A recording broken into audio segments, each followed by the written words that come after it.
Bryan, it is time to break down the Big Ten Conference. And you guys know how we do it here. First of all, disclaimer, because we got this question yesterday. Apologies, Tuesday, when we broke down the SEC. These are not power rankings. These are how we see the rankings at the end of the year playing out based on what their conference record is. So there are times where somebody's record may look better or worse, depending on, or their ranking may look better or worse, depending on the schedule that they play, but it is not our reflection of how good we think this team actually is. Some people are just victims to their own schedule, unfortunately. But we broke it down, since this is a conference with 18 teams in it, we broke it down into sections of 4. So we have 4 sections of 4. Then, like we've done consistently, we'll reveal our last 2 who we believe is going to be playing in the conference championship. And so that's how we have this broken down today, Bryan. I'm ready to dive into it. I am, and obviously we went through the FanDuel rankings of where the league is, and I'll say as I kind of look through it, I mean, I think the top 3 is my top 3. After the top 3, Trevor, I had a hard time getting from 4 to probably 12. That's what I like about the league this year is that 4 to 12 is really quality.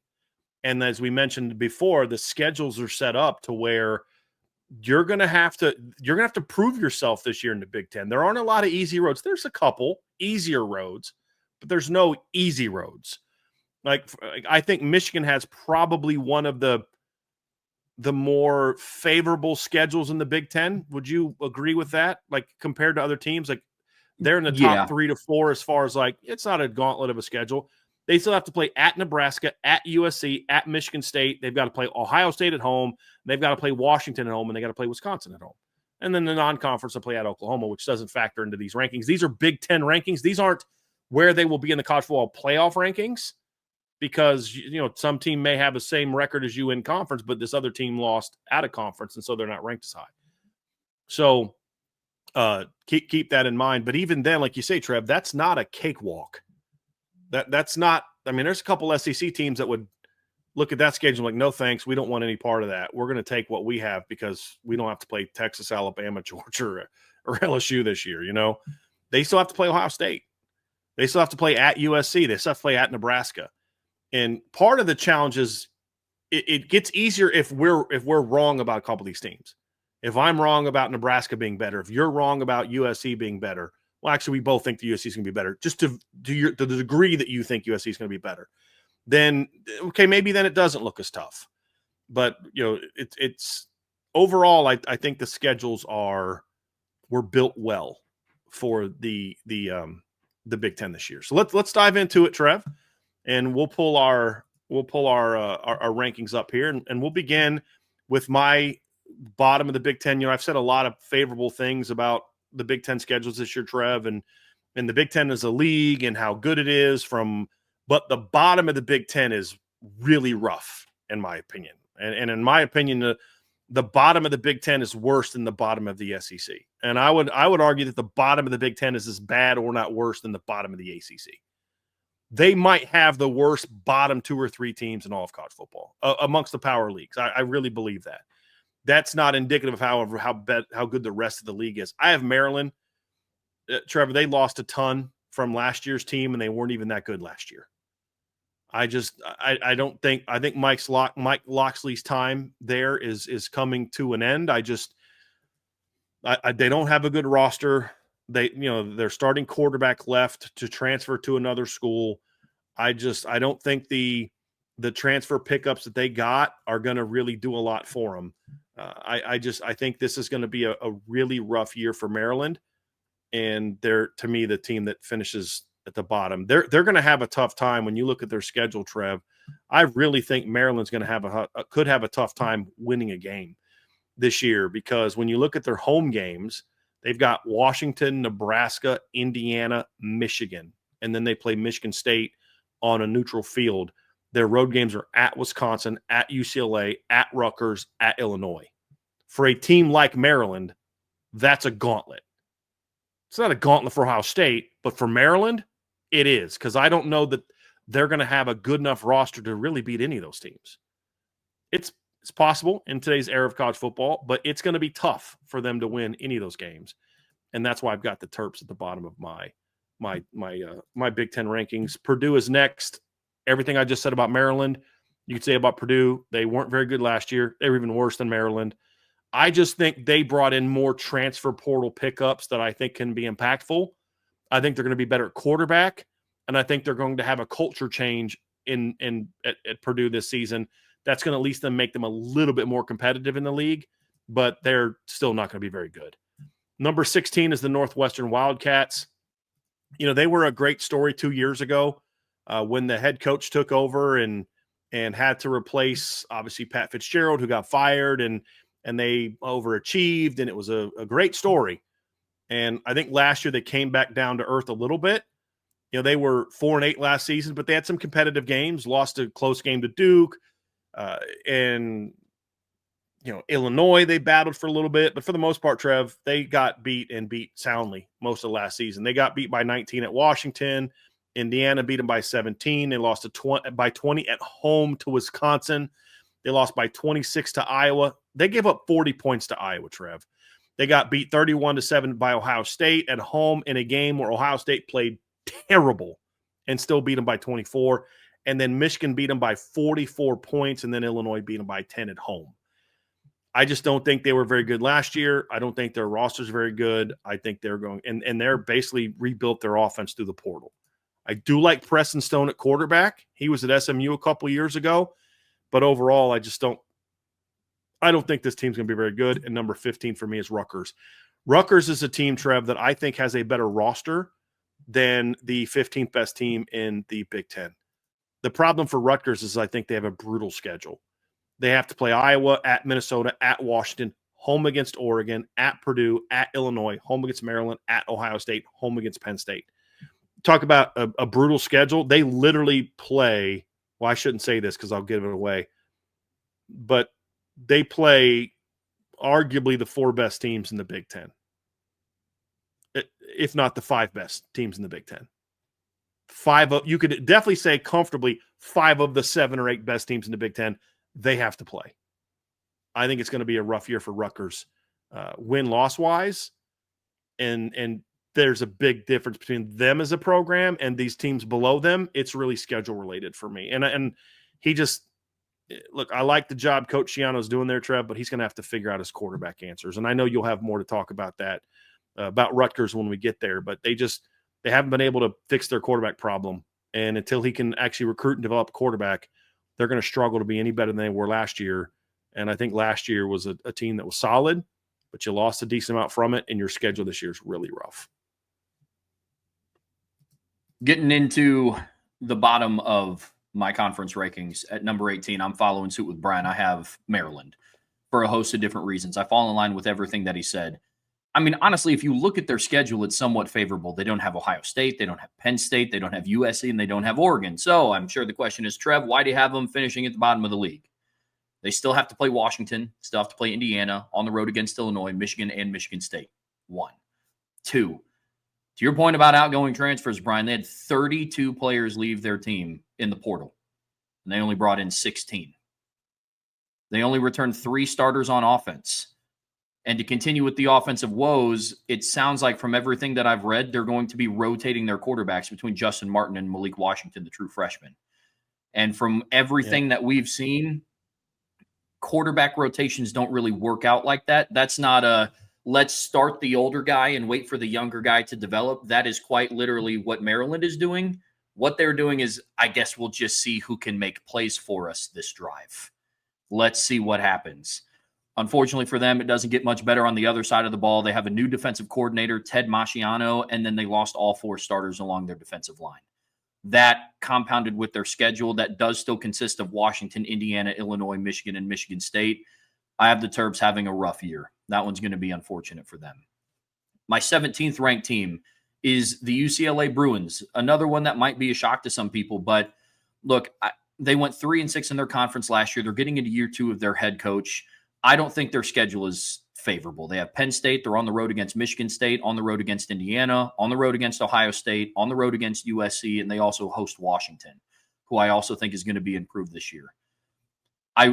Bryan and I talked about UCLA before the show, and I do like their receiving core. That is something that they do have going for them, truthfully. Where I don't have a lot of faith is in Nico. And I know that was a big hot topic of conversation this offseason, but listen, we're talking about a quarterback who threw for 19 touchdown passes last year. 11 of them came against Vanderbilt, Tennessee Chattanooga, and University of Texas El Paso.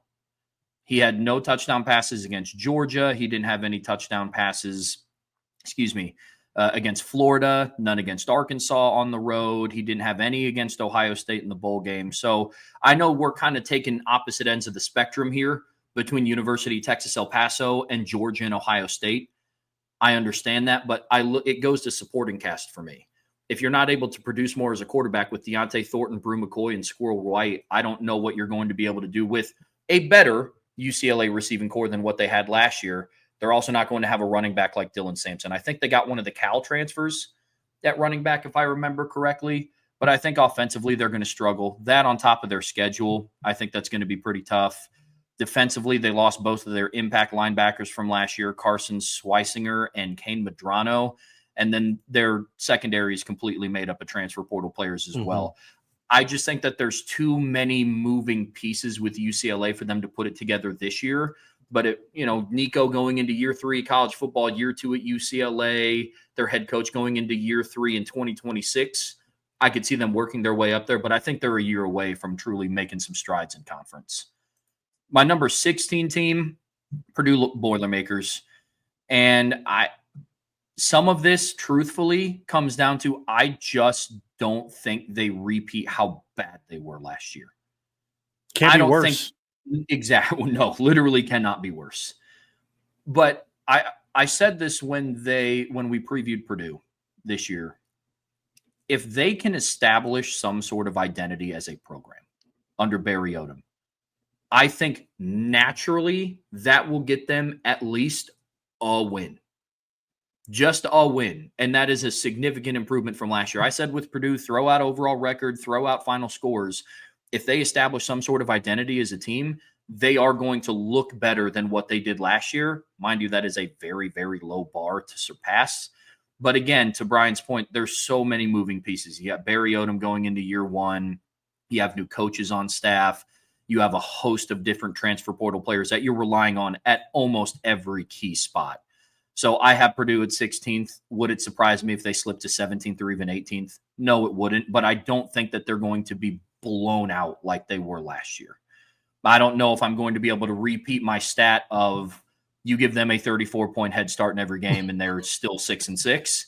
That is still one of the wildest statistics I've ever heard in my entire life.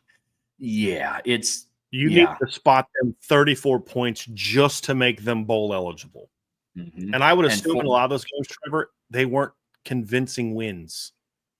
In a lot of the ones they get a win. No, they're 6-6 wins. They're winning by like 10 points or less, and 4 of their 6 losses are still by double digits if you spot them 34 points.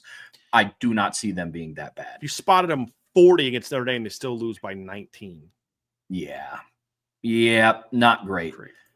They're rounding out my bottom 4 teams. I have Northwestern at 15. They went 2-7 last year. I have them very similar again this year. They have Oregon, Penn State, Nebraska, USC, Michigan, and Illinois on their schedule. I will be interested to see how Preston Stone does with them. He's the SMU transfer that Kevin Jennings took over for last year. I think they're going to put a lot on his shoulders.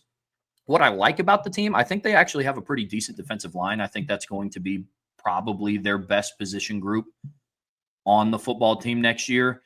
But honestly, I'm just not in love with the overall talent on the roster. They have question marks in their secondary, and they have a rough in-conference schedule. So that, on top of all the reasons that Bryan listed out, I also have Purdue in the bottom 4th of this league as well. Going to the next group of 4, Trev, I have the Wisconsin Badgers. It doesn't, to a degree, it doesn't even matter how much improved Wisconsin's going to be this year. I do think that Luke Fickell made some positive changes from a coaching staff standpoint from last season. But if you want to talk about, one of my favorite comments that you said, we were talking about, I can't remember why we were talking about Wisconsin, but you said Wisconsin has the schedule that USC thinks that they do. And I thought that was probably one of my favorite comments this offseason, Trevor, was that one, because it is a absolutely brutal schedule. And when I look at Wisconsin and I look at the things that they have done to improve their team, I do think that it was necessary for them to make a change. I thought that Phil Longo was never a good hire. We've talked about that before. That hire never made sense to me. They went out and got Billy Edwards, the quarterback from Maryland we talked about. It's a kid with Big Ten experience. I think their offensive line has a chance to be very good this season, but I just go back to the issues of I don't think they have great talent at the skill positions. And when I look at their defense, I don't think they have the athletes that they've had in the past, really on any level. Losing the kid to not Jaden Lucas. Not Jaden Lucas, but Xavier Lucas to Miami was a big blow for them. He played a bunch as a freshman last year. They don't have getting Takis Curtis from USC. It was a good pickup. I think he'll be better this year, but they've got okay talent everywhere except the offensive line, and they play an absolutely brutal schedule.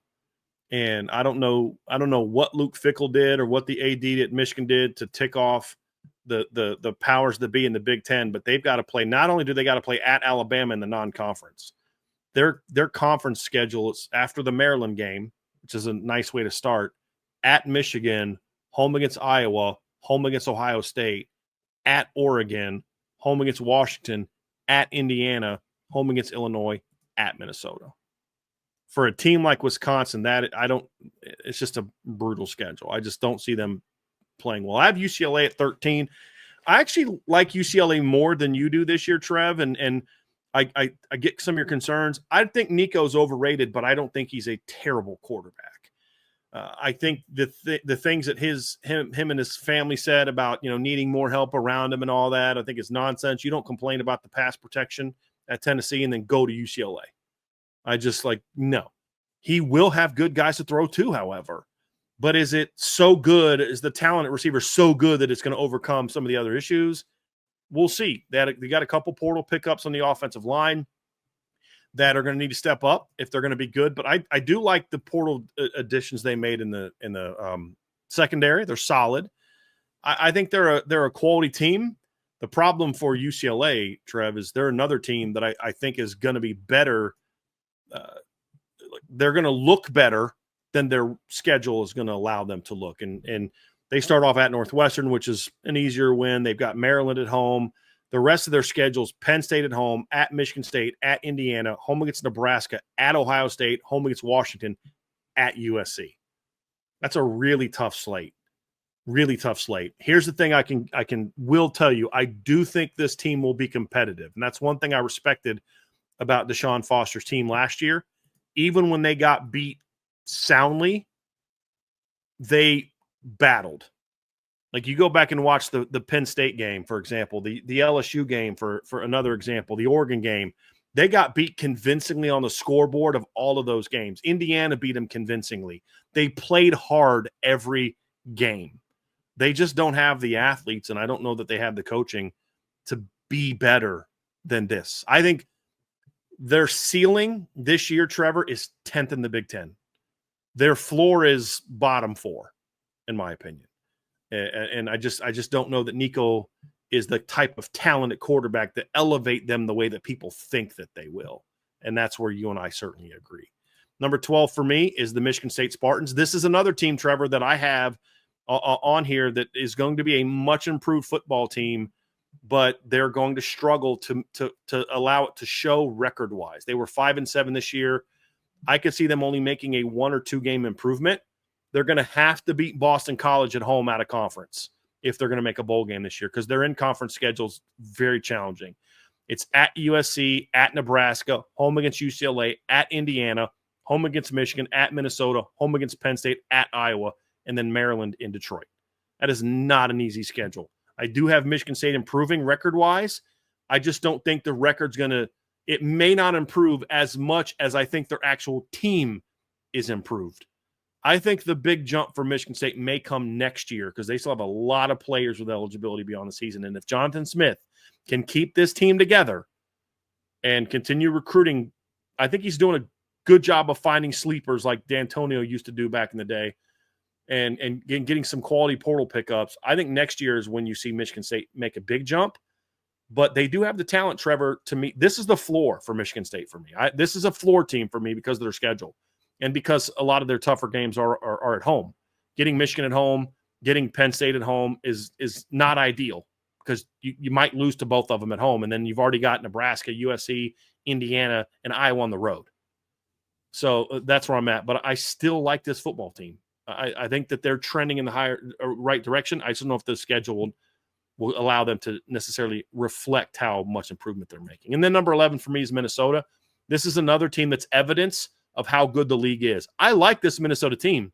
If I was doing a power ranking, I'd probably have them higher. This is another floor team for me, Trev. That's a lot of it's about their schedule. You know, you've got to play at Ohio State. You've got to play at Iowa. You got to play at Oregon. You get Michigan State at home. You get Nebraska at home. I could see them being higher than this. I could see them being in the top 5 to 6. The big concern for me is a quarterback, and Drake Lindsey is projected to be the starting quarterback. He won the job. You know, they brought in Zach Pyron from Georgia Tech, a guy that Notre Dame fans watched play last year. They got beat out by Drake Lindsey, who's a very talented passer, but he's a redshirt freshman, and I don't know that he has the tools and upside necessarily right now of a Julian Sand, of a CJ Carr, you know, of some of the redshirt freshmen that we've talked about in college football, the year 2 guys in college football, the DJ Lagways, those type of guys, to necessarily like elevate them. Their offensive line's a bit of a question mark for me. They lost Phillip Daniels to Ohio State. They had to bring in 2 transfers. That's going to be the key because I love their backfield. They got Javon Tracy from Miami of Ohio, who was the leading receiver for Miami of Ohio last year. They got Logan Loya out of the portal from UCLA, who's a really shifty slot type of guy. I like their weapons. They got one of the most underrated DNs in the league in Anthony Smith. There's a lot to like about this team, Trev, but it's a tougher schedule, and they've got a quarterback and an offensive line that are question marks. How well the offensive line holds up and how quickly Drake Lindsey can get comfortable are the keys to whether or not they can go beyond their floor. This is a floor pick for me. If they can get up to their ceiling, Trev, of top 5 to 6 in the league, those 2 positions are going to be the reason why. Getting into my next tier of the Big Ten teams, at number 14, I have the Rutgers Scarlet Knights. Last season, they went 4-5 in conference, and I think, kind of taking a phrase out of Brian's book here, I think some of it might have been a little smoke and mirrors type of deal. They beat Washington last year. I think they're going to be improved. They beat Michigan State last year. I think they're going to be improved. This year's schedule, they still have Iowa. They're still on the road against Washington, Oregon, at Illinois, at Ohio State, Penn State. So their schedule is not going to do them any favors. It's a rough schedule. They do return their starting quarterback, but to Brian's point, sometimes a returning starting quarterback isn't always the best thing. You know, when you look at their offensive line, they return the interior of their offensive line. There's some question marks at tackle. But then you flip over to the defensive side. Their linebackers are extremely young and inexperienced. A lot of their experience came on special teams, and then they're going to have all new starters in the secondary. So that's going to be really interesting when you go and break them down, especially considering some of the passing offenses that they're going to have to play this upcoming season with Oregon on the schedule and Ohio State on the schedule. Washington's going to be on the schedule. So I think Rutgers is going to struggle this year. I have them as my number 14 team. My number 13 team is Wisconsin. You could argue they have the toughest schedule in the Big Ten. You're at Michigan, Iowa, Ohio State, at Oregon, Washington, at Indiana, Illinois. Unfortunately, they're just going to be a victim of their schedule, and I think their schedule is going to overshadow a really good hire that I liked from them. I like the Jeff Grimes hire. You know, it may take them back to the old school Wisconsin days where they're going to be emphasis on the run, you know, zone running scheme, play action passes. That's what made Wisconsin good. You know, they're going to be relying on transfer quarterback Billy Edwards. He has Big Ten experience, but we know what Maryland was last year. See what that does. But the key to Wisconsin's success this year for me is going to be their defense. Defense is going to have to find a way to generate some wins. They had 12 total takeaways in 2024. Not interceptions, not fumble recoveries, 12 total takeaways in 2024, Brian. That's rough. And that also leads into why their season looked the way that it did. That's why they lost to Alabama by 32. That's why they lost to, USC by 17. That's why they lost to Penn State by 15 and Iowa by 32. And the closest game they played was Oregon, who was just happened to be the number 1 team in the country. at that point in time. But then you go and you get blown out by Nebraska, and then you lose by 17 to Minnesota. So, I can like the defensive hire all I want, or not the defensive. I can like the offensive hire all that I want. And I think that Jeff Grimes could do some good things for them, but their schedule on top of that defense is just going to be a question mark. It's going to be tough to overcome. My number 12 team is Minnesota. Last year they went 5-4. I have them a little bit under that this upcoming season. Their schedule's rough. They're at Ohio State, you get Nebraska, at Iowa. They're home against Michigan State, and then they're at Oregon. So, potentially 3 of the 4 top teams in the Big Ten, depending on whose list you're looking at. I mean, Minnesota's got them on the road. But I have a lot of question marks about this team, and I think that some of their potential upside may be outweighed a little bit by the questions. At quarterback, you're going from a 6-year senior to a redshirt freshman who is talented. But then I also start looking at who he's going to be throwing to. Their main wide receiver duo from last year with Daniel Jackson and Elijah Spencer are both gone. Those 2 guys accounted for 50% of the team's receptions, yards, and touchdowns from last year. The offensive line, they have to replace 3 starters. I do like Darius Taylor. I like him as a returning running back. He kind of bounced around the conversation for us, Brian, when we were breaking down like top 5 running backs and top 10 running back rooms. He's a good talent. We both had them in the top 10, right? I believe we so. both had Minnesota as one of the 10 best backfields in college football this year. Yep. But it comes down to their performance of their offensive line. And then defensively, they lost their defensive coordinator in Corey Heatherman, who Notre Dame will actually be facing on August 31st. That's another factor with them. They're going to be kind of in a new system. Coy Perch returns. He is the bright spot on defense, but he's the only returner in their secondary. They still have to replace their top 2 cornerbacks and their number 1 nickel from last year. I think all of that combined with their schedule. Now, their ceiling, I agree with Brian, is a lot higher than 12th if those questions can get answered. But then when you start talking about replacing your top 2 receivers and a redshirt freshman at quarterback and 3 starters on the offensive line and an entire new secondary and a new defensive coordinator, those questions kind of start to mount up. This is definitely a floor pick for me. It wouldn't surprise me if they went higher, but I have them at 12 for now. And then rounding out this group at number 11, I have Michigan State. You're going into year 2 of the Jonathan Smith era. On paper, they don't improve a ton. Like from last season when they went 3-6 in conference, I do have them improving to 4-5. But you look at who they got. They're on the road against USC, on the road against Indiana. They get Michigan, Penn State, and at Iowa.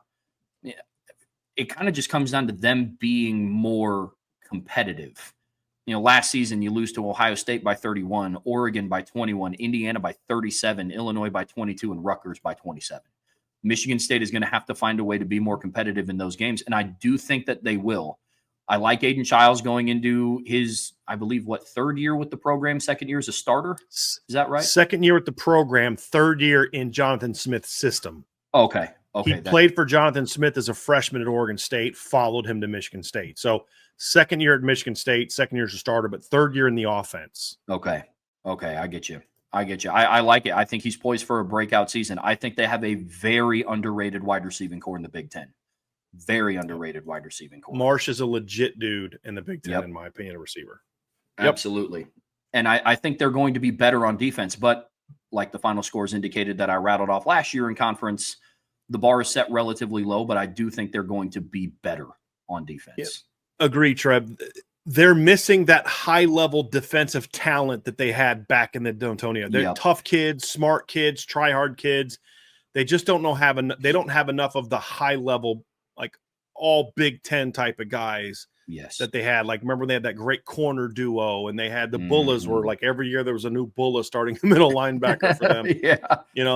I can't remember his name, but I think his last name was Jones. But they signed a running back out of high school that they were going to move to linebacker. And it's like, this guy, if he can figure out how to play linebacker, is going to be so good. And he ended up being really good. They just don't have as much of that. I think it's coming though. Like you said, on paper, they're not going to look that much improved. But you're going to look at them and say, boy, that's a team that people are going to be worried about next year. And when a team is like that, there's always the chance they peak a year early. And that's what makes Michigan State a little bit dangerous. Do they peak a year early? Then maybe you and I think they're going to peak. Well, and that's what makes them interesting. If it clicks, it's going to be evident when it clicks. Yeah. You look at the order of how they have these. I mean, you start off the year at USC, at Nebraska. That's rough. But then I look at UCLA. Can they be competitive against Indiana and Michigan? They're on the road against Minnesota. So there's tough games mixed in there, but I think when it clicks, it's going to be evident when it does. It's another floor pick for me. My number 10 team is the Michigan Wolverines. I look at this team, Trev, and I even with the schedule that is one of the more manageable in the league, I still don't see this as being a team that's going to be a whole lot better than they were last year. I don't. I've got, yes, they're going to be better at quarterback. I love their running back room. Running back talent wasn't really their problem last year. I think Justice Haynes, as I said, is one of the best pickups in the league. One of the most underrated pickups in all of college football, just as far as this didn't get the love that you'd expect an Alabama pickup to get. I guess when Alabama guys leave to go anywhere other than the SEC, they don't get as much attention. You look at him and Devontae Smith, for example. Look, I know that they got some nice pickups. You know, Donovan McCulley a couple years ago in Indiana was solid, and Anthony Simpson was solid at UMass. His film's not impressive.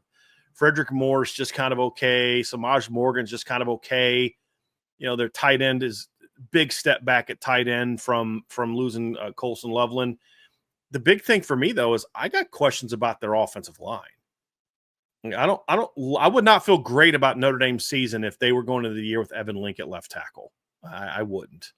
And I don't see them having the same talent level up front.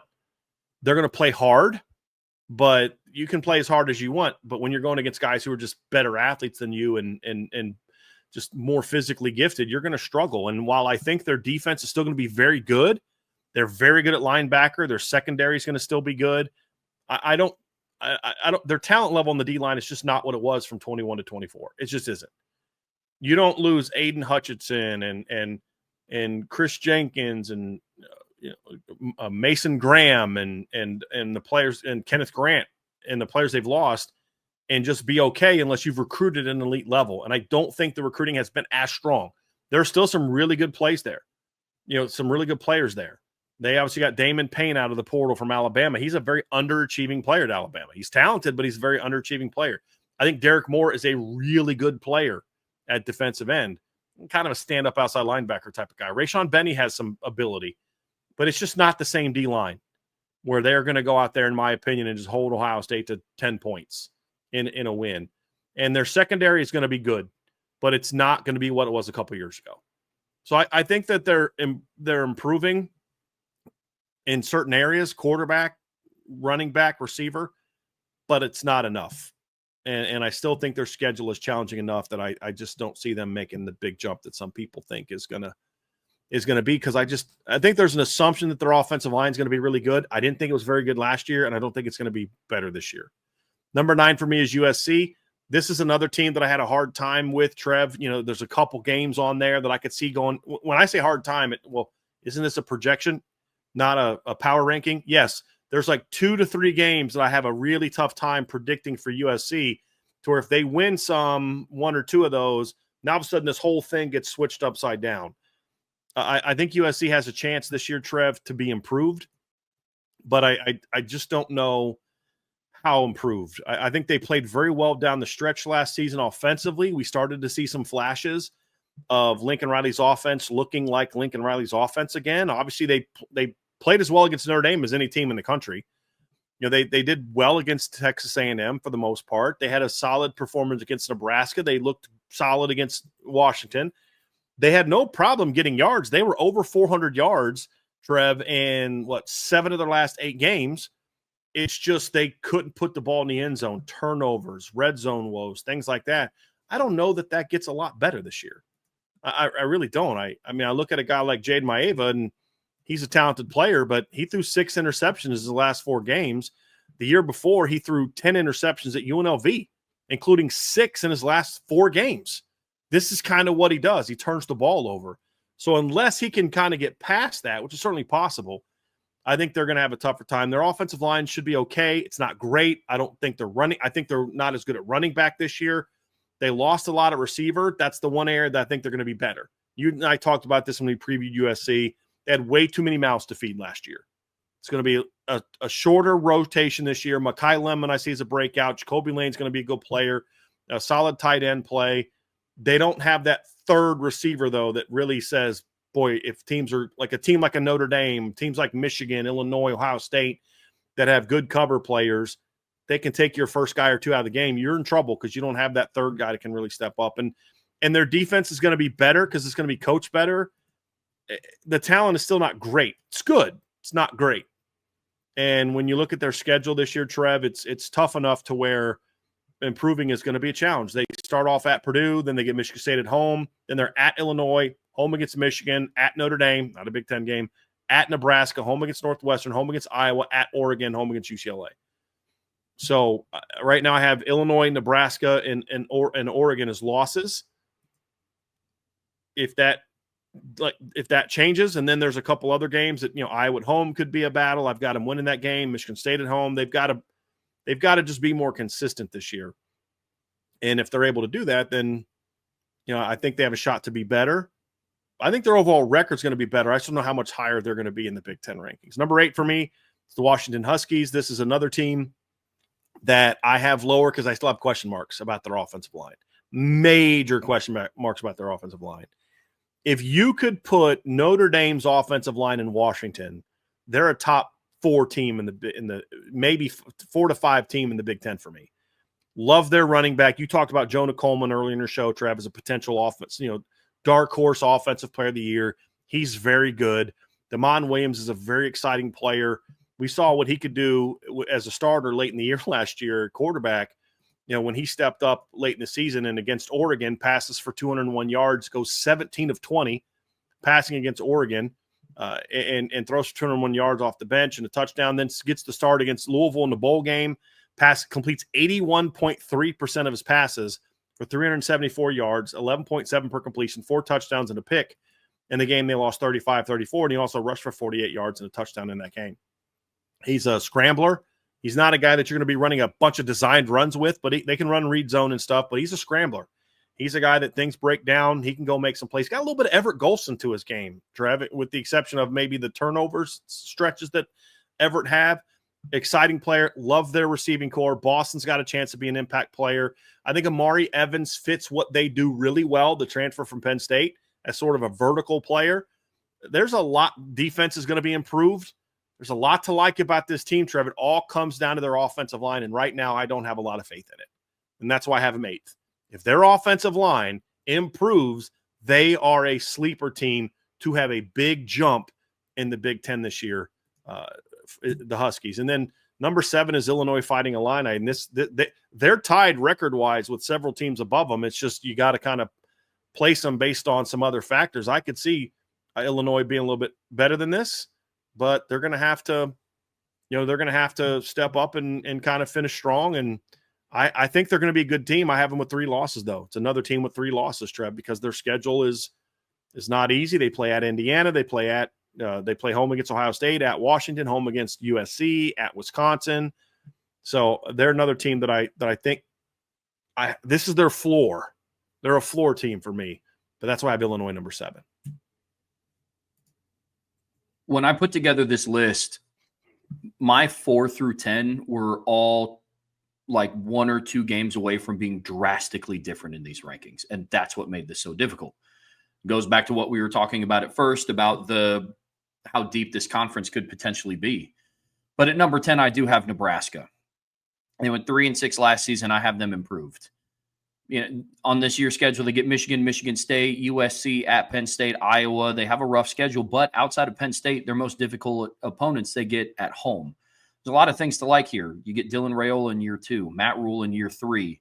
They have the potential to be better, and I know this is going to probably sound like a broken record to some, but I was talking to Bryan about this before the show, and it's like, look, man, Nebraska is one of those teams like Iowa that I just file into the cabinet of every single year. We are told how much better they're going to be because of this and this and this and this and this. I just have to see it with them. They have the tools to do it, but they've also had the tools to do it before in the past. Nothing would surprise me more than to see them in the top 7 of this league. Nothing would surprise me more. They flat out last year's team should have been better than it was. Flat out. They had the talent to be better than they were last year. You and I see their prediction differently, but we see the concerns the same. It's show me mode. Part of predicting is just saying, I think they're going to do it this year. But everything you've said about Nebraska this offseason is absolutely fair and valid. They do have to show it. Absolutely. The one thing I will say, though. Can I ask you a man. question on this one? Yeah. Do you at all put anything into year 3 of Matt Rule being that year? Like when you were putting this together, did you think about that at all? I do. Like my feelings of Nebraska have me at 10 because I think this is their floor. I do not see them going any lower than this. And I think Matt Rule going into year 3, and I know for some it's like 10th is their to some 10th might not sound impressive. And I understand that. When you have a league with 18 teams in it, 10 being your absolute floor is pretty darn decent, if you ask me, especially when you went 3-6 in conference last year. Matt Rule has shown in year 3 that his teams improve. It's just one of those where I've seen all the signs pointing in the right direction before for Nebraska. I just got to see it, but you got the pieces. I love that they brought in Dane Key and Nazai Hunter at wide receiver. You get Rocco Spindler and Elijah Pritchett along the offensive line. You getting good pieces. I just got to see them put it all together. And nothing would shock me more than to watch them rise in this list. Number 9 for me is Indiana. And they went 8-1 last season. We all know the type of in-conference schedule they had last year. I think when you watch them on the field, I think it's going to look very similar to what it did last year. I think they're going to dominate the bad teams, and then I think they're going to lose to the opponents that they're supposed to lose to. So why do I have them at number 9? It's because on this year's schedule, they get Illinois, at Iowa, at Oregon, Michigan State, and at Penn State. Everyone on there is new except for Michigan State, who should be improved of their tougher opponents. To be honest with you, I really like their roster. They returned some key pieces. Omar Cooper, Elijah Surratt. I like Mendoza. He's a good portal quarterback. And they return impact talent at every level on defense. You get Mikhail Kamara, Aiden Fisher, D'Angelo Pons, and Amari Farrell back on the defensive side. So you have impact talent at every level of the defense. I just think it's going to be what it was last year, is once you start getting into the upper brass of you're on the road against Penn State. You're on the road against Iowa. You have to, you're on the road against Oregon. I think that's when you start to see the gap between that level of talent and, the Penn State level of talent. So I think IU is still going to be a good program, just a victim of their schedule. Number 8 team for me is the Iowa Hawkeyes. They went 6-3 last season, and I think that their schedule is more difficult than last year. You get Indiana, Penn State, Oregon, at USC, Michigan State, and at Nebraska. I like Mark Gronowski. I like what I saw from him at San Diego State.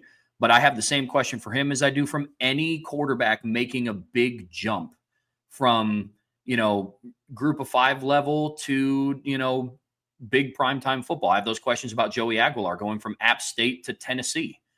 I'm absolutely going to have those questions about Mark Gronowski going from the SCS level to the Big Ten. Do I think he's going to be good? I do, but there is still that lingering question in the back of my head. How good? Because we've seen some good things from him so far in camp. I like this Iowa team. I think Caleb Johnson leaving at running back, there's a big void to fill there. That's going to be interesting. But Iowa's one of those teams, man. Phil Parker's got that defense humming. I never really have concerns about Iowa's defense. They returned 3 of their 4 best defensive ends from last season. Strong safety comes back as well. They have very inexperienced linebackers. But again, kind of like what we were talking about at the very beginning of this with David Pollock, when you've kind of seen a team do it year over year, when one side of the ball is just consistently good, I think Iowa's defense is still going to be good. But similar question for me with Nebraska. Yes, it always comes down to Iowa's offense. And I know that now this year, Mark Gronowski is supposed to make this offense something. No. This is the year that they figured out. No. Now this is the year. No. Now this is the year they fit. Yes. Yep. So, and if that happens this year, then Iowa's also going to be a team that moves up in my rankings. But right now I have them number 8. Number 7 for me is they lost Cooper. They lost Cooper DeJean and still gave up 17.8 points per game last year. Cooper DeJean. And still only gave up 17 points per game last year. You're spot on in your analysis of Phil Parker. Absolutely. Yeah, and he's humming. He's going to be exactly. Good. My number 7 team is the Washington Huskies. They went 4-5 last season. I have them as one of my most improved teams in the Big Ten. They still have Ohio State, at Michigan, Illinois, and Oregon on their schedule, but you get some of your bigger opponents at home. You get Ohio State at home, Oregon at home, and Illinois at home, which bodes well for a team that hasn't lost a home game in 3 years. Unfortunately, I do think that streak ends this year because of who's on their home slate, but it's still a tough place to play. Love Damon Williams and Jonah Coleman. I think that's one of the most dynamic backfields in the conference, quarterback running back combo. Mm-hmm. It's electric. Denzel Boston at wide receiver should have another big year. He's one of their more productive guys in conference last season, not just on Washington, but in the conference as a whole. Their offensive success, like Brian said, it's going to come down to offensive line play. They allowed 39 sacks last season. That's the worst in the Big Ten. And that's pretty rough considering you were in a conference with Maryland and Purdue. Mm-hmm. Just is. Offensive line play is going to have to get better. Defensively, I really like their pickup from Arizona, Takario Davis, huge pickup. Yeah, the DB, yeah. Yes. I mean that literally and figuratively. He's 6'4" and is a corner, so it's a big pickup, but I like where their defense is headed. 2 years ago at Arizona, he was really good, and now he's coming back to, like, he stayed at Arizona last year, didn't come with Jed Fish, and then now he's coming. He had a much better year 2 years ago. Little nugget here, Trev. Washington, I have Ohio State. A loss that I have for Ohio State. I'll just say this: I have them losing in Seattle. Oh. I have them losing to Washington. I'll talk more about that when I get to Ohio State, but I just want to throw that little nugget in here. They won't lose both of those games, and I think there's a better chance they win both than lose both. That's my prediction. My number 6 team is the Nebraska Cornhuskers, Trevor. I agree with everything you said about Nebraska. I won't repeat any of it because everything you nailed, everything you said was spot on. I just think that the schedule is such that, or I think that, number one, we talk about a lot of, hey, you got to show me you can do it. Well, this is what Matt Rule does. He did this at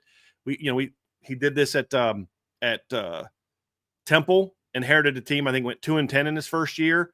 And then by his third year, they were a 10-win team and spent time ranked in the top 25, won 10 games in back-to-back years. That got him, I believe, to Baylor, which then got him to the Panthers, or did he go to the Panthers before Baylor? I forget which one it was. But he's a guy that he can rebuild teams, and I think this is a more talented team than the Temple or the Baylor teams. Dylan Raiola is a good very good, talented quarterback. Still has some growing up to do, as all sophomores do. That's not an insult towards maturity. Just he's not going to be a finished product as a sophomore. I don't care how talented he is. Love the portal pickups at receiver. I liked last year's portal pickups at receiver. I like the offensive line pickups. I think their defense is still going to be talented. Their defense was pretty good last year at times. They just were so inconsistent on defense. Like, they'd look really good against Ohio State and then just get obliterated by Indiana. They've got to find some consistency on defense, and I think they do that this year. That's why I like Nebraska. And I think their schedule is challenging, but it's also very manageable. They don't play Ohio State. They do play Penn State, but they don't play Oregon. But they get Michigan at home. They get Michigan State at home. They get Northwestern at home. They get USC at home, and they get Iowa at home. Their road games are Maryland, Minnesota, UCLA, and Penn State. If they are the team that we think they can be, that schedule sets up very nicely for Nebraska to finish in the top half, if not the top third of the Big Ten. My number 5 team is the Indiana Hoosiers. I think this is going to be a very good Indiana team. I think you said they're going to be a victim of their schedule. I think it's one of the was that the team that you said that about? Yeah. I agree. Look, I think they're going to be really good on defense. I love the Francisco Mendoza pickup.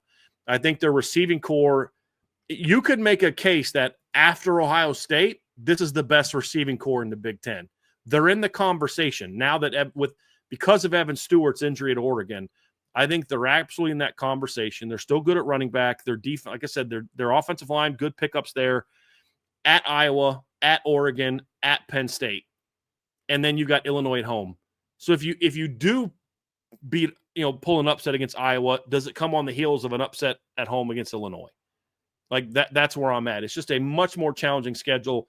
And while I think Indiana was very good last year and deserved a playoff bid, they were a product of their schedule. This year, it's a much tougher schedule, in my opinion. And I think that's why they finished in the top 5. But that's still a good second year for Curt Cignetti. 9-3, still a good season for them.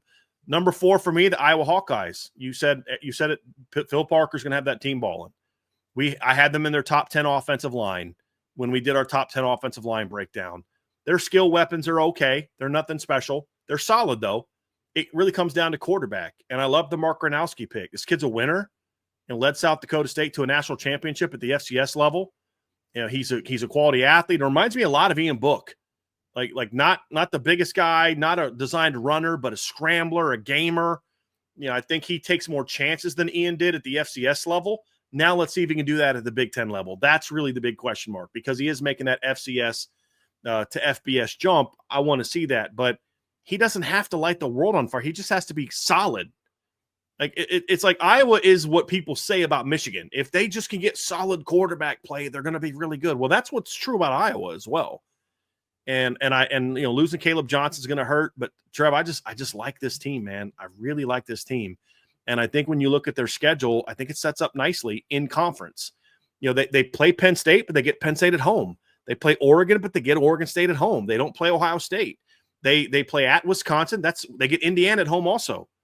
They play at Wisconsin, at Rutgers, at USC. That'll be tough, and at Nebraska. And so when I have them losing to Nebraska, losing to USC. I actually have them upsetting Oregon this season and pulling off that victory, Trev. And I let me pull some up real quick just to make sure that I got that correct, because I think I might be misremembering something. But did I have them? Yes, I have them pulling off an upset also over Penn State. So just keep that in mind. So, yes, I think this is the year that the offense finally figures it out. The key for Iowa is this. Can they beat Iowa State on the road in week 2? September 6th, they play at Iowa State. Can they get payback for losing at home to Iowa State last year?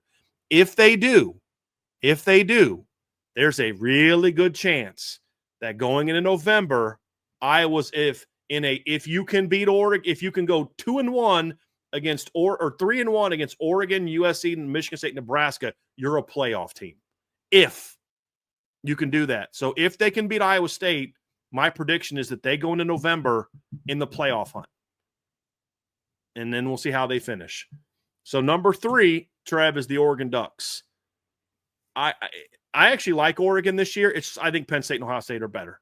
That's who's left. You guys can deduce who I have left. I think there's a lot of turnover in Oregon. I think that's going to factor in quarterback turnover, O-line turnover. Evan Stewart's hurt. Like Mekhi Hughes. They got talented players in the offensive line, but it's still got to come together. The defense has just never been able to play to its talent level under Dan Lanning, which is wild because he's a defensive coach. Love Will Stein as an OC. He's a top 5 OC. There's a lot to like about Oregon this year, Trev. I mean, I really like this Oregon team. I just think that there's a lot of turnover, and then they got to play at Penn State. They have to play at Iowa. They have to play at Washington, home against USC, home against Indiana. I just think it's a much tougher slate top to bottom than they faced last year, where they didn't have to play Penn State. They got Ohio State at home. This year they play at Penn State. This year they play at Washington. I just think the road is a little tougher for them. I still think they're a very good football team and will be a contender. They'll go into November, Trev, as a team that is in the playoff hunt and in the Big Ten title hunt. That's where they're going to be. I think they're a one-loss team going into November. The question is, can they then remain a one-loss team playing at Iowa, home against Minnesota, home against USC, at Washington? That's going to be the key.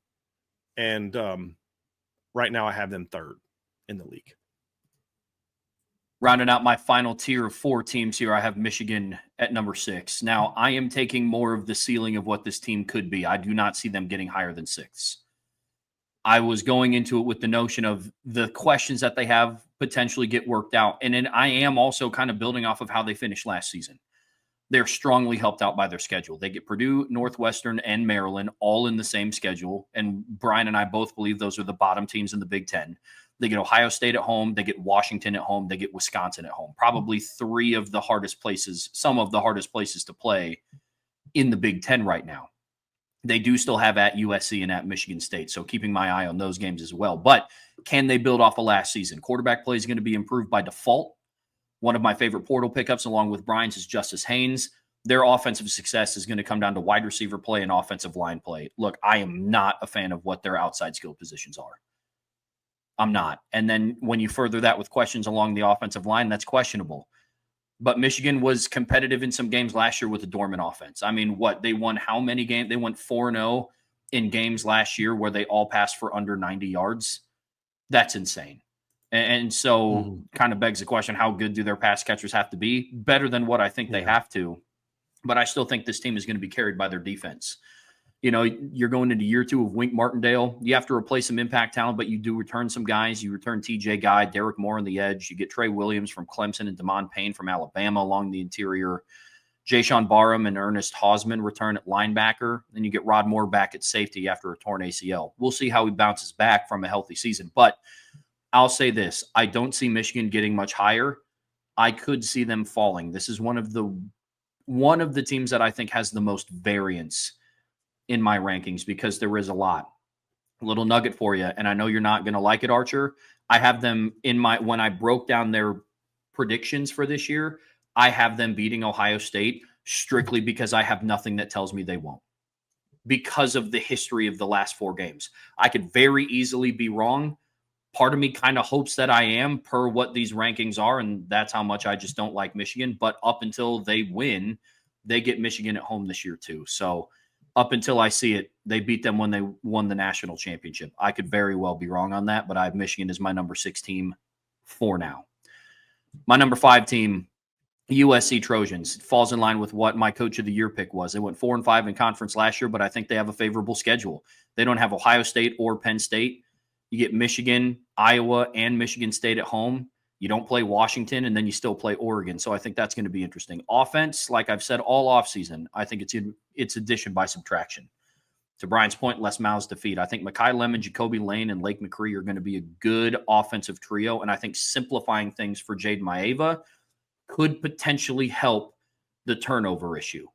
Don't love what he did at UNLV, but I love that he's now learning from Lincoln Riley. For Lincoln Riley to move away from a player like Miller Moss to elect Jade Maeva, I think he did that for a reason. And by default, I kind of trust what Lincoln Riley does with his quarterbacks. Offensive line, you have a high ceiling, but can you live up to the potential? That's a question. Can you run the football? When you don't have Woody Marks or their other running back is escaping me right now, his name, but Quentin Dunbar? Quentin Joyner. Yeah. Quentin Dunbar's from back in the day. Quentin Joyner, yes. When you lose Quentin Joyner and Woody Marks in the same offseason, and then you replace it with the Sanders kid and you replace it with the kid that came from Hutchinson Community College, I don't know what that production is going to look like. I don't know how reliant they can be on the run. Huge question. The film doesn't blow me away. It really doesn't. Same. It really doesn't.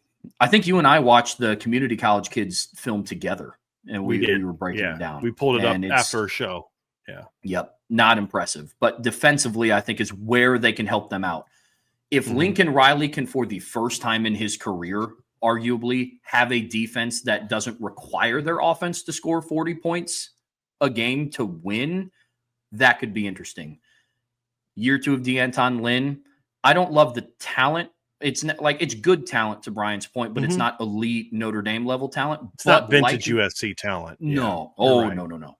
But like Notre Dame, they got significantly bigger up front. From left to right on their D-line, they go 6'5", 285, 6'5", 290, 6'4", 330, 6'5", 265. They got a lot bigger and a lot longer. Eric Gentry returns. They had to redshirt him last year because he had too many concussions, but he's back at linebacker. Yeah. And he was super productive in the few games he played, Trev. Did he have like 6.5 tackles for loss in like 4 games? Something like that?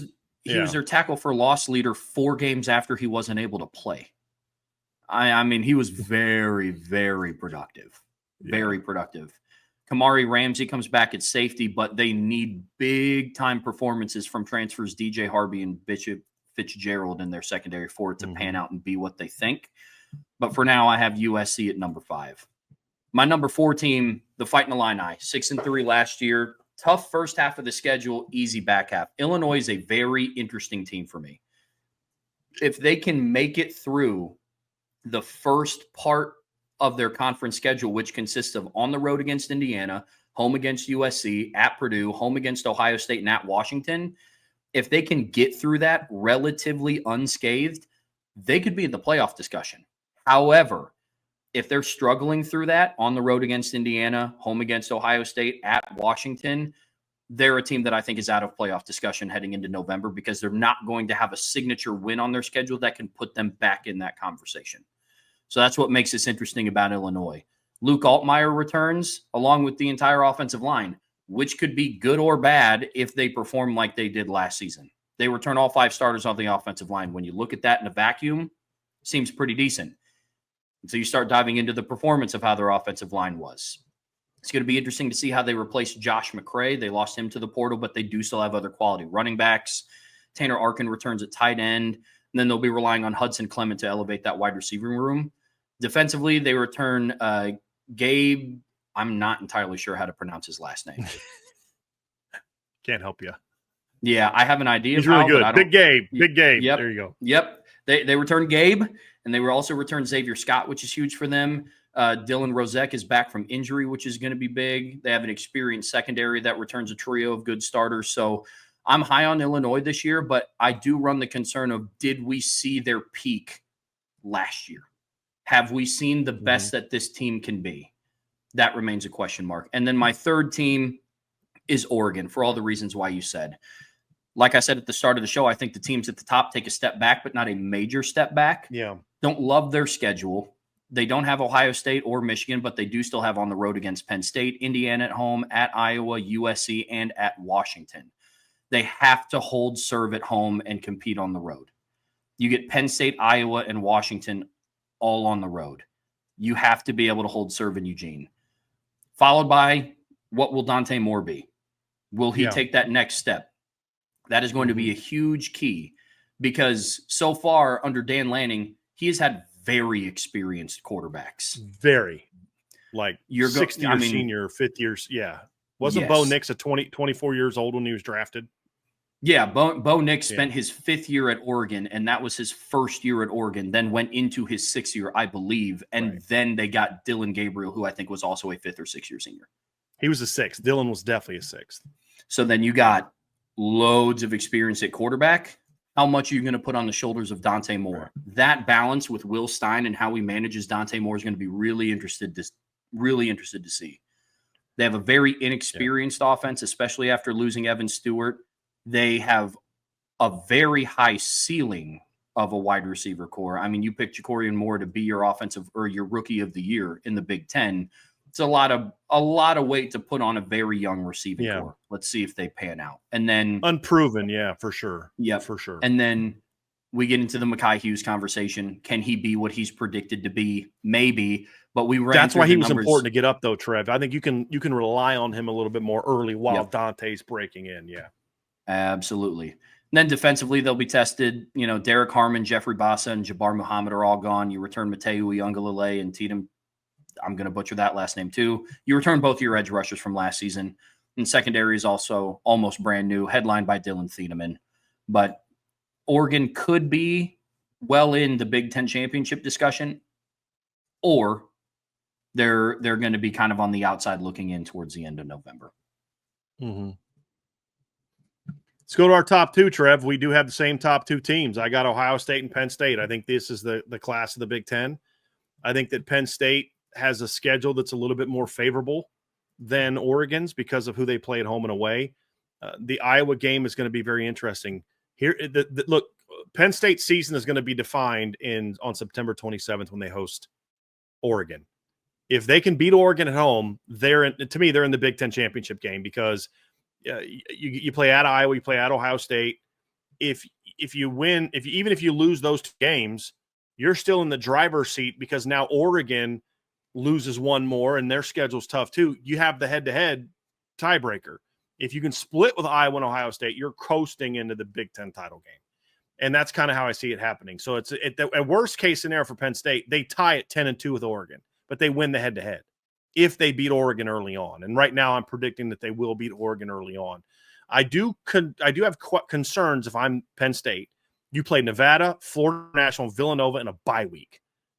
How quickly are you going to get up to speed against Oregon's speed when Oregon is being tested by Oklahoma State, Northwestern, and Oregon State before they play you? Like, that is something I'm very, very curious to see kind of how that plays out, Trev, and see how long does it take Penn State to get up to speed. And then, of course, the other question is how long. And also, by the way, it should be noted that Oregon starts the season off against Montana State, whose only loss last year was in the FCS National Championship game by 3 points to North Dakota State. That's a pretty good football team as well, beating New Mexico last season. So they have that as their warm-up for Penn State. But then how do they handle traveling across the country, which is something the West Coast teams did not do well. We even saw Oregon struggle going to Wisconsin last season. They didn't play very well at Purdue. They dominated Purdue, but if you watch that game, that's an ugly game, Trav. Very ugly game for them. But a lot of talent, veteran team. I like Penn State. I just don't think that they're better than Ohio State. And when I look at Ohio State this season, Trevor, they have to replace a lot of good players. There's no doubt about that. They play a very talented, they have a lot of talent coming back on offense. Offensive line's got to get figured out. I'm a little bit more confident in the offensive line than I maybe thought I would have been in the offseason or going into the playoff last year because of the injuries. But those guys got a lot. Luke Montgomery, Austin Saraveld, the center, Carson Hensman. Yeah, Hensman. Can't believe I forgot his name. But they got a ton of experience in the playoffs last year and played well. They outplayed Notre Dame. You get Phillip Daniels from the portal. You get the kid from Rice from the portal. I don't love. Saraveld beat out one of those guys. They bumped him out to tackle. I just think there's a lot of talent here. And we've seen Ryan Day take first-year starters that have never thrown. I mean, Julian Love has more career pass attempts than what C.J. Stroud had going in his first year as a starter. Now, he's not C.J. Stroud, but the point is, I think he's going to be fine. I think they're still going to be very good on defense as long as Matt Patricia doesn't screw it up. And since I don't know what Matt Patricia is going to be because he spent time in the NFL, I can't say, well, I think Notre Dame's going to be fine with a coordinator that we don't know about because he's been in the NFL for a few years, and then not say this, give Ohio State the same benefit of the doubt. But that's going to be the big question mark for Ohio State is, can Matt Patricia keep this defense rolling? Because if he can't, you look at their schedule, Trev, in the month of November, well, the first 5 games, before they get out of November, because the first game's in August, they've got to play Texas and at Washington. If Matt Patricia can't keep the defense rolling, those are both losable games, especially the opener against Texas. And now you're going into Seattle on September 27th, facing a team that has not lost at home in 3 years, and you are in a can't afford to lose another game situation. Because if you lose that game, you got to play at Illinois, still got to play Penn State at home, got to play at Michigan. I think they beat Texas, and part of it's because I'm just giving Matt Patricia the benefit of the doubt. If I'm wrong, then this team it's going to be a disappointing year for Ohio State. I just don't think that it will be. I still think they're the most talented team in the league. I think that there's a lot of guys that were thrust into spots last year because of injury that's going to be very important for them this year. Yes, they lose a lot on the D-line. They're reloading, in my opinion. Eldrick Houston getting hurt in camp, that's a bit of a concern for me. But I think Kenyatta Jackson's going to be a beast this year. I think they're going to be great at linebacker with Arvo Reese stepping in. And as you mentioned earlier, their secondary should still be really, really good. Caleb Downs and Jermaine Matthews and Devin Sanchez and the Holding King. By the way, I love our board. There's already a Holding King thread where people are putting lyrics like to what it should be for him on the board. It's so amazing. I love our board. That's already up. Show's not even over, and that's already up. So I just think this team is still the class of the Big Ten. Until proven otherwise, they're still the class of the Big Ten. I have them losing one game in the regular season, and that one game is on September 27th to the Washington Huskies. What I have them not losing any other games. If they lose to Texas and they lose to Washington and still run the table, they're playing in the Big Ten championship game and they're in the playoff. But the point is, if you do lose those 2 games, you can't afford to lose another one because then you might not even be in the playoffs at all. And that'll be the test for Ohio State this year. Wrapping this up, my top 2 teams are also Penn State and Ohio State. Look, at the end of the day, this comes down to, I think, the teams who have arguably the 2 best rosters in the Big Ten. Penn State for more of the experience, Ohio State for more of the ceiling. For Penn State, look, it just comes down to what is Jim Knowles going to do on defense? Is he going to read the room a little bit and say, hey, their national championship window is kind of right now. I don't have 3 seasons to implement what I need to on defense for this to work. That's going to be a huge key. I'm not at all concerned about their run game on offense. Can their pass game be what we think that it can be with Devontae Ross and Trevor Pena and Kyron Hudson? Can those 3 combined with Luke Reynolds replace the impact of what you lost with Tyler Warren? You don't have any individual Tyler Warren on your roster. Very similar to what Marcus Freeman talked about with Riley Mills. You have to replace the production, not the player. And if Penn State's receiving core can live up to that, this is going to be a very good offense with the offensive line that they have coming back.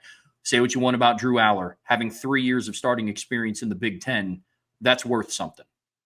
That is absolutely worth something. And then with Ohio State, look, I'm not worried about their talent on defense. I'm worried about what's done with the talent on defense. Their defensive coordinator is somebody that hasn't coached at the collegiate level since he was a graduate assistant at Syracuse since 2003. It's a big gap. It's a really big gap. I'm not saying it's going to be bad, and I don't think it'd be fair to err on the side of bad. It is just a legitimate question mark. Look, at the end of the day, Ohio State hasn't played for a Big Ten championship since 2020. Not won it, hasn't played for one since 2020. Last year with those coordinators and with that talent, they still went 7-2 in the Big Ten with a third-year defensive coordinator and Chip Kelly with that talent. And so I think that's a very big question for me. You know what the thing is for me, Trev? I think part of that was that team thought they were going to be so good that they didn't have a drive, where there's a lot more players that feel like they have something to prove this year because they weren't part of that. I think that factor, that team just kind of went through the motions at time last year. Sure. And I don't know that this team will, because there are so many younger guys stepping up. Like, there's a lot of veterans last year who were just like, dude, we're here to win a championship. And I think they just kind of coasted a little bit. It's fair. And especially once they beat Penn State. I think this team, because it's younger, is going to have a lot more just kind of like, hey, I gotta prove myself. I could be wrong on that, but that's partly why I see it. I think everything you're saying is correct. Like, they lost 2 games with that team. What's going to happen with this team? That's a very fair point. And that's why I don't think it's a lock that Ohio State is here. I just think I just got to see somebody knock them off. I got to see somebody beat them this way, because they don't play at Oregon this year. There is no at Oregon on their schedule this year. That's you talk about the 2 losses last year. What's the at Oregon equivalent? I see you nodding your head. We agree. There isn't one. That's the thing that I look at it. Your counter could be, yeah, but they don't have the roster they had last year either, which is very fair, which is why I think this is a tough team to evaluate. I just still think that they're the class of the Big Ten. But I actually felt more confident about this last year than I do this year, which is interesting. So good. Now, who do you have winning? I actually have Penn State winning the Big Ten. I have Ohio State winning. Where I think it's going to come down to is you have a team that returns a lot of starters that played in this exact same game the year before. Yeah. And that will be the biggest stage that Julian Sain and a lot of those guys will be on. I got the Buckeyes winning it all. So that'll do it for us, Trevor. Why don't you take us out of here? Listen, guys, hop over to IB Nation Sports Beat. They got their we in, we out. But before you head out of here, be sure to hit that like button, hit that subscribe button, hit that notification bell, share this podcast with your friends and family. And as always, the best way to support what we do here is subscribe to the premium message boards at boards.irishbreakdown.com. Bryan and I will be back tomorrow to preview the Big 12 at 1 p.m. But until then, for Bryan, I'm Trevor. We'll see you back here very soon on the Irish Breakdown podcast.